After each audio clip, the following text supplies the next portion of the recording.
So here we are yet again, Watercolour Church. Gonna paint it from this direction. Not done that before. Here's the 360 view going round. Beautiful location here. Absolutely glorious. Really quiet. And the cockerels are settled down. So this is what we're gonna have a go at. So the temptation when we have a subject like this is to change the sketch. In other words, what I mean by that is to like overdo it. If you just think, well, I'm really just colouring this in, adding the tone because the drawing's done. I'm adding the tone and I'm going to add the shadows, then you'll be absolutely fine. So we can see the shadows are popping out now. I know where they are anyway, I've kind of marked them. Let's just get a sky in. We've got a few crows coming across. We've got our friends, the cockerels. We're about to start their own form of chatter. Let's just carefully go around the church with this just clear water, so when we come to paint in the sky, we don't go over any important parts. Let's go down, let's just take that little run out, go down to the horizon. That's it. Keep it quite simple this, don't need to overwork it. Pop in some of this grey mixture, some big grey clouds coming in. But generally keep it really simple because the focal point of this painting clearly is the church, and that's what we want to show off the best that we can.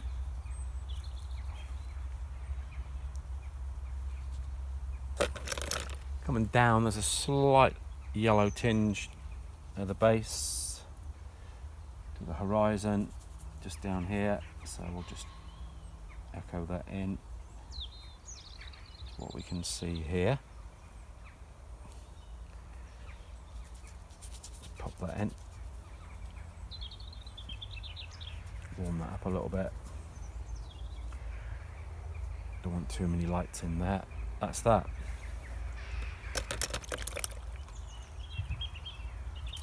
We're done on that. Just need to sort this out. Those edges sorted. Way down there. That's it. That's that. While we're doing that, we'll pop in foreground. Just do a quick mixture here, all the way across. In this raw sienna. Some of these buildings here, and this raw sienna is kind of a theme. I'm going to put that under it, the underpainting, very light underpainting in much of the brickwork. Even though there's lots of greys, still this underpainting going on, so I'm going to cover everything in this light. This will be the predominant kind of undertone, if you like, going all the way along.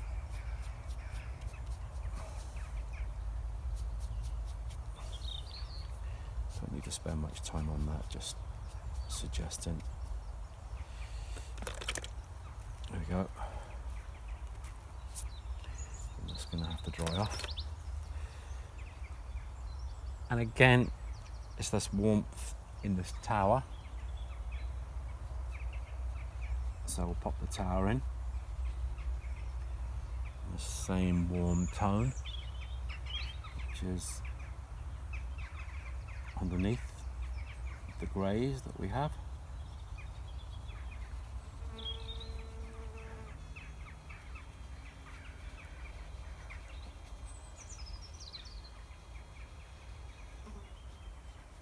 And that's kind of it to start with. That will do. It's the first tone. So we've got to wait for that to dry now. Totally dry before we go into the next part. So we go into the next part. Again, still using our large mop brush, number 6. It's quite a lot of burnt sienna, raw umber, burnt umber, not raw umber. Raw umber's green. In here.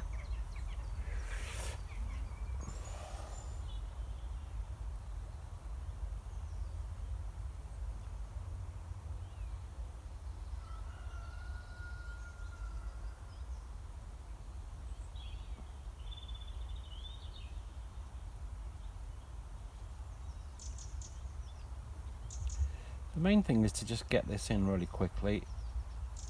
It's just a rough representation of these stones.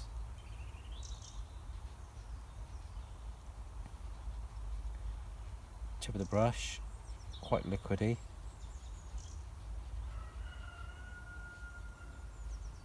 Working down.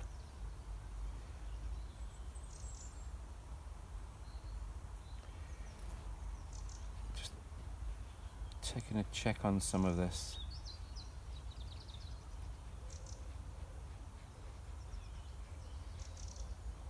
It's the shapes we've got to maintain.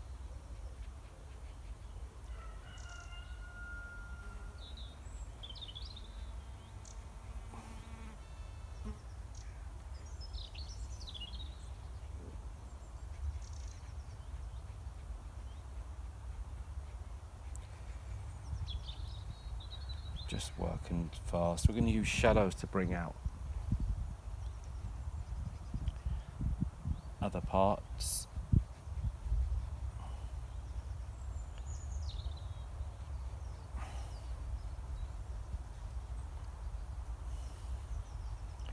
It's kind of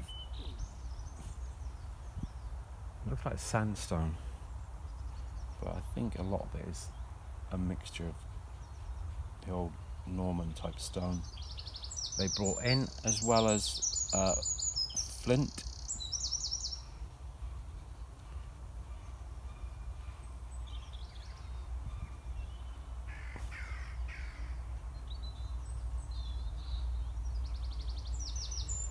Just go around these gravestones.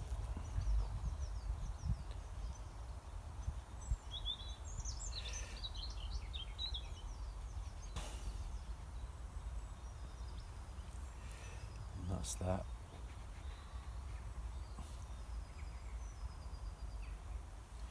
It's kind of similar feel coming in here. We've just got to simplify it. There's no point in over elaborating on this. Just keep it really simple.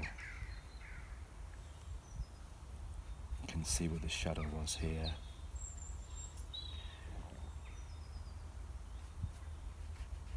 Just think shapes. That's all we need to do. Just think shapes. We've got the underdrawing, which we need to keep. Pencil work, otherwise it's going to look weird without it.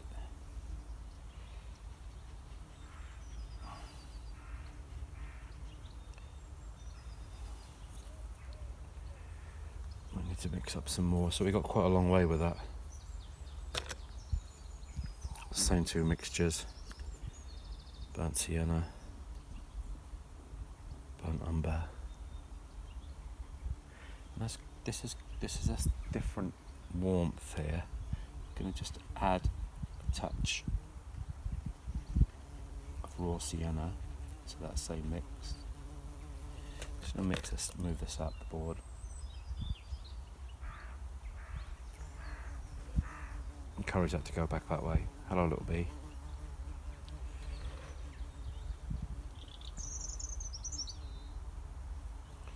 Much warmer. Just thinking and dealing in shapes. And then in a second we'll bring in when we bring in the shadows, it will pull the whole thing together. It's much darker there. Now it starts to go sort of towards the grey in here.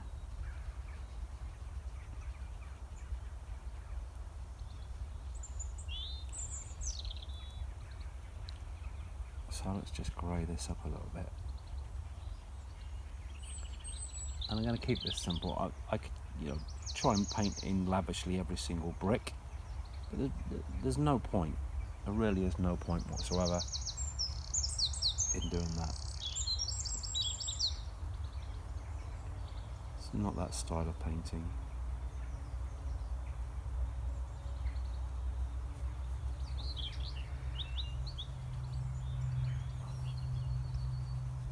The main bit is to get in the tones right. If we can get the tones in correctly, everything else will fall into place.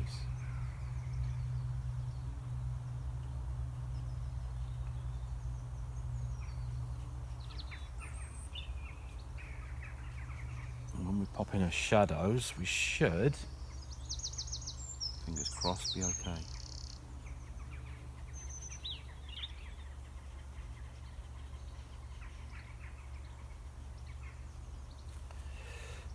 Go. That roof is very grey, so I need to take that out because I've just noticed error in the colour. And this kind of goes up here, it's part of the church, and there, and then there's a few trees in this background here. Cadmium yellow, touch of raw sienna, touch of ultramarine.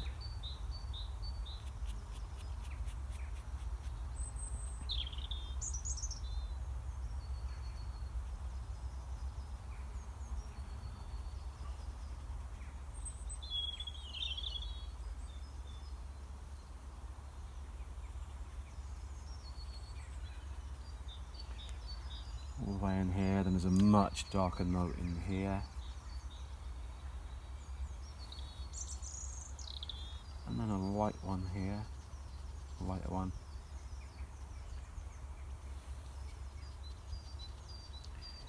Hopefully you can see that.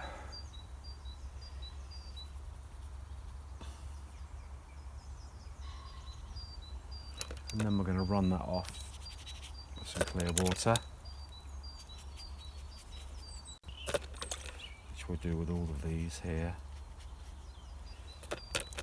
Running down. There's a lot of shadows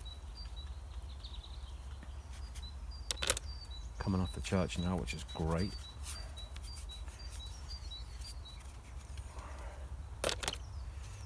Just keep that. It's quite yellow in here.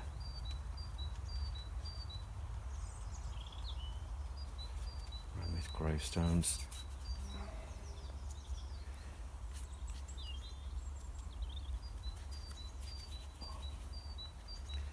Keep this all pretty indistinct. Need to sort out that little run. Just shook out my brush and used it now as like a mop to mop up that.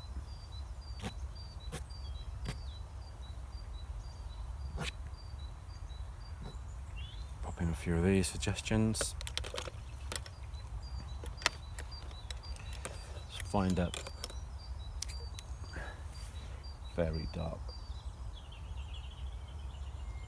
coming out up here.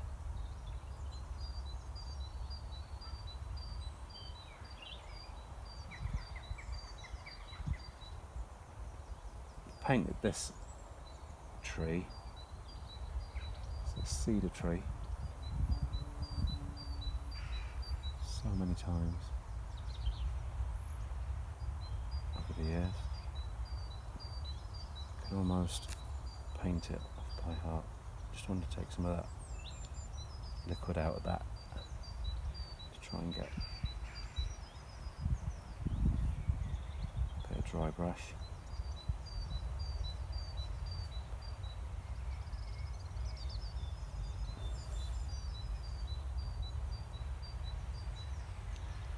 There we go. Down here we've got a base.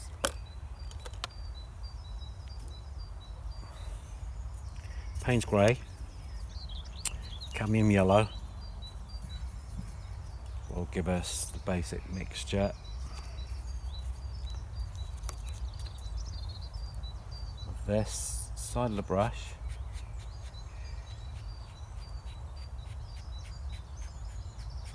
Coming in, can you see that?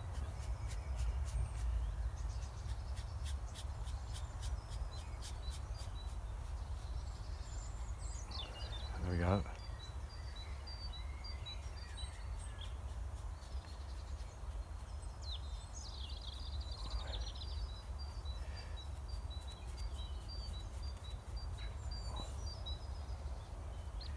And the tip, each kind of dry brush.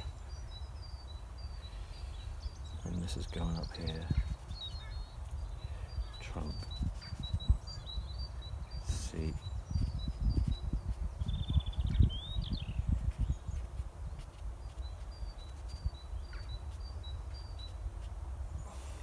There we go, that'll blend and bleed in there. There are a few darker notes.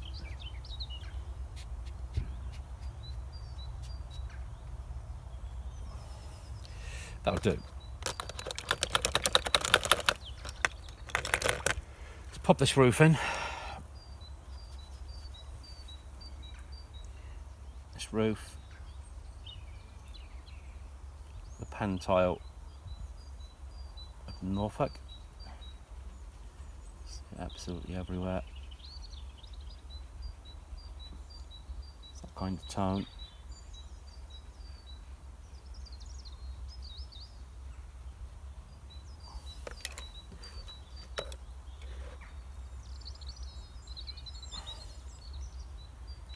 In, just leave it. Just let the paint do its own thing. Take some of the liquid out. Just need to take out this here.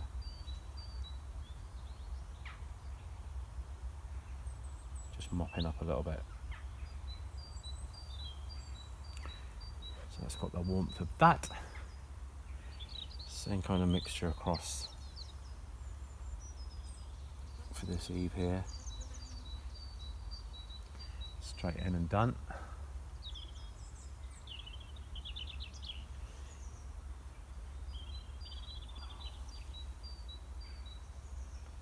Under here,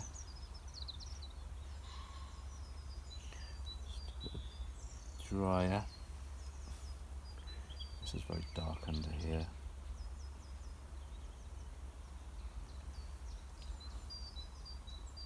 So it's important now to squint up the eyes to see what's going on. Great shadows about. Great time to get those in.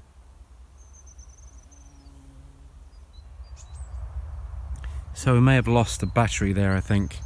Had to go and do a recharge. But this is the final painting. It's looking like this. And I can talk you through some of the things that we did. So on the right hand side, we put in our shadows in the main part of the church, as you can see. And basically all over. It's slightly different mixtures as we're going back towards the tower at the back. Just there, we went in with slightly more ultramarine, but it's a standard shadow mix that I used, which is crimson, ultramarine, and a touch of burnt umber to warm it up. But you can see the shadows themselves have turned out beautifully. So the sun came out at the right moment. It was just using them as shapes. As you can see, they're just shapes. That's all they are. But overall, as an effect, I think this is working really, really well. So hopefully there was enough there for you to enjoy, and we caught the end of the video. If not, as I said, I've just explained what happened there. We've left lots of lights. You can see the lights of the gravestones and things like that. You can still see the pencil marks underneath. Lots of pencil work still there. So, but very pleasing composition. Shadows coming down the front there. Yep, very pleased with that. So there's the church. This is where we are. And here's my final painting. And a final word from our friendly cockerel. Thanks very much. Take care. Remember to like, to subscribe, to ring that notification bell. And most importantly, take care now and happy painting. Beautiful. It's a stag.